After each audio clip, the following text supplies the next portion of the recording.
The Fourth Amendment to the United States Constitution provides us all with certain protections from the conduct of the government.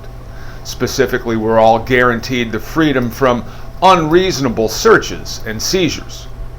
Now, courts have interpreted this language to provide certain standards that law enforcement must meet before interfering with our privacy or our freedom of movement. When it comes to pulling a vehicle over on the side of the road, this standard is called reasonable suspicion. If challenged, an officer must be able to offer specific articulable facts and a connection between that observed conduct and the likelihood of criminal activity. Now, we've seen that these roadside encounters often result in criminal charges. For example, after a cursory investigation begins, it might be determined that the individual is operating with a suspended or a revoked license, or that there might be contraband or other criminal activity occurring inside of the vehicle, or indeed that the operator is doing so under the influence.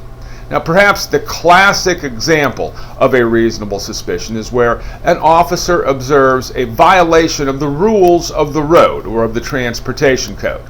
For example, speeding, or running a stop sign, or the failure to have necessary and mandatory equipment on the vehicle.